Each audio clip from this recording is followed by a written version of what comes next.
तिलक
अन्येर निंदा अन्येर दोष देखा अन्येर प्रति हिंसा एकटू प्रशंसा ना पेले मुख भार करे भातेर हाड़िर मतो करे राखा आबार एकटू प्रशंसा पेले संगे संगे खुशी हये जावा एगुलो हलो एकदम माने विशुद्ध तामसिक लक्षण आर कि नाम जप यदि बछरेर पर बछर चलते थाके सदाचार शुद्ध आहार साध्यमतो चलते थाके কিছু বছর যেতে না যেতেই এর মধ্যে পরিবর্তন দেখতে পাওয়া যায় পরিবর্তনটা কি কতগুলো নিয়ম নয় ভেতরের শান্তি শুদ্ধতা আনন্দ যেই বাড়তে থাকে তখন মনে ওই যে অপরের যে দোষ দেখা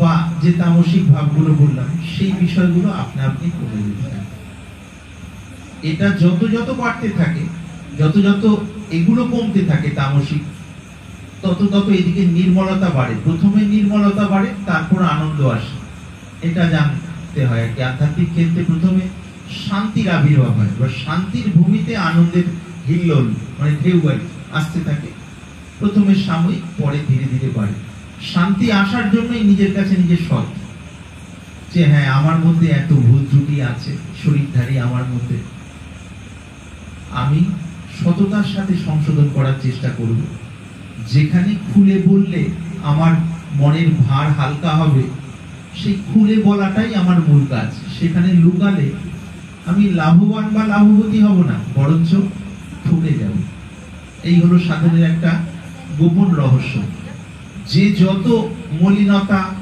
নিজের ত্রুটিগুলোকে লুকাবে তার মন তত বেশি ভারাক্রান্ত এবং দুঃখী হয়ে থাকবে যে যত নিজের মলিনতা যেগুলো খারাপ যেগুলো অন্যের কাছ থেকে লুকানোর জন্য প্রাণপণ যত্ন করে মানুষের মন ঠিক সেগুলোই গুরুর কাছে তুলে ধরে দেওয়া তার মন তত তাড়াতাড়ি শুদ্ধ হবে যেটাকে শাস্ত্রে বলা হয় চিত্ত শুদ্ধি চিত্ত শুদ্ধি চিত্ত মানে সরলভাবে বললে মন সেটি যত যত হতে থাকে, পরিষ্কার হতে থাকে, তত তত ভেতরের গোপন যে আনন্দ, যেটা বহু আবরণ এই ময়লার নিচে ঢাকা পড়ে আছে, সেইটি ফুটে উঠতে থাকবে। সেটি ফুটে উঠলেই ভেতরের আনন্দ ছেয়ে ফেলবে, এবং হাজার চেষ্টা করেও যে মানসিক সমস্যার সমাধান করা যায়নি, যে ময়লা পরিষ্কার করা যায়নি, সেই ময়লা বিনা চেষ্টাতে দূর হয়ে যাবে। কেবলমাত্র আনন্দ প্রকট হতে থাকে, শান্তি এবং আনন্দ প্রকাশিত। আনন্দ মানে যেটা একদম সোজা কথা বলতে গেলে আত্মার স্বাভাবিক মানে বহিঃপ্রকাশ, অভিব্যক্তি। কোন একটা হিরে যদি রাখা হয়, দামি মহামূল্যবান হিরে, তার চতুর্দিকে যেমন তার আলো যেমন ঠিকরে পড়ে, ঠিক ভেতরে আত্মার আনন্দ রয়েছে। এটা কথার কথা, কোনো শুকনো উপদেশ নয়, না কোনো বই পড়ে বলা, না কারো কাছ থেকে শুনে বলা। বাস্তব ভূমিতে এইটি সম্ভব কেবলমাত্র মনের নতুন মলিনতা আর না বাড়ানো। যা মলিনতা আগে থেকে আছে সেটা নামের প্রভাবে কাটতে থাকবে, সময়ের সাথে সাথে সেটা বুঝতে পারা যাবে। আর নতুন করে কৃত্রিম মানে বানানো ব্যক্তিত্বের ভার বহন করা ঠিক নয়। লোকের কাছে ভালো সাজার জন্য যে ঢং করা, সেই ঢং যদি না বাড়াই আর এদিকে নাম করতে থাকি, তাহলে তো পুরনো ঢং মানে আবরণের, এগুলো তো একটা ঢাকনা আর কি। পুরনো যেগুলো আবরণ আছে নামের প্রভাবে কাটতে থাকবে, আর বাড়াচ্ছি না কৃত্রিমতার দ্বারা। খুব তাড়াতাড়ি চলতে চলতে চলতে ভেতরের স্বাভাবিক নির্মলতার স্বাদ প্রকট হবে। যত যত প্রকট হবে মানে ফুটে উঠবে, তত তত বুঝতে পারবো, আরে এই জিনিসই তো চাইছিলাম। তার সঙ্গে সঙ্গে এবার আনন্দ এক এক লহমায় ঢেউয়ের মতো, মানে দমকে দমকে যেন হৃদয়কে ছুঁয়ে যেতে থাকে। জন্ম জন্মান্তরের বিষয় তো বটেই, কিন্তু শরীরের সাপেক্ষে ছোটবেলা থেকে যদি ধরি, ছোটবেলা থেকে সেই মুহূর্ত পর্যন্ত যত রকম দুঃখ কষ্ট মনের মধ্যে আছে, আঘাত ঘা, সমস্ত কিছু ধুয়ে মুছে পরিষ্কার হতে থাকে প্রত্যক্ষভাবে। চাইলেও ধরে রাখা যাবে না কষ্ট। তার কারণ আত্মানন্দের মহিমাই হলো এটা, যত রকম কষ্ট পাপ তাপ সমস্ত কিছু নাশ করে দেয়। কোন এক মহাত্মা বলেছিলেন, বিরাট তুলার পাহাড়, তুলো কটনায় তার পাহাড়, সেই পাহাড়ের মধ্যে আগুন অল্প একটু লাগানো হলো, ধীরে ধীরে ধুধু করে জ্বলতে জ্বলতে জ্বলতে একসময় বিরাট আগুন রূপ ধারণ করে পাহাড়কে পুড়িয়ে ছারখার করে দিল। ঠিক সেভাবে ও সৎ সরল ভাবে নামটিকে সর্বদা স্মরণ করার চেষ্টা, সর্বদা স্মরণ করার চেষ্টা। নামে যদি সিদ্ধি লাভ করার কারো ভাবনা থাকে, নাম হলো মূল অবলম্বন। আসনে বসছি, যে যেমন পারছি যতটা পারছি, অন্যান্য সময় চলতে ফিরতে ভালো লাগুক না লাগুক, ছোট বাচ্চারা একদম বলাই হয়েছে, মহাপুরুষ কোন একজন বলেছেন যে ছোট বাচ্চারা যেভাবে সাধারণত নামটা মুখস্থ করে, 1 2 3 4 5 6 এই যে সমস্ত নামটা গুলো ছোটবেলায় মুখস্থ করে, ঠিক সেভাবে নামকে মুখস্থ করে ফেলার মতো করা। শুনতে অদ্ভুত লাগবে, কিন্তু খুব সহজভাবে ভেতরের কথা বলা হচ্ছে।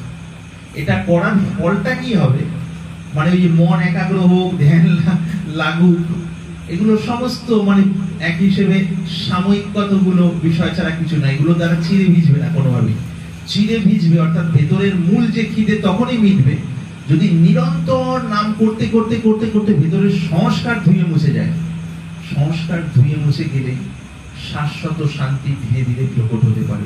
তাহলে সাময়িক 2-4 ঘন্টা যদি আমি বুধ হয়ে বসে থাকি, অথচ এদিকে নাম কম করছি, তার দ্বারা এই আবরণ ক্ষয় হবে না, আত্মানন্দও লাভ হবে না, সাময়িক একটা ধ্যানের মতো অবস্থা।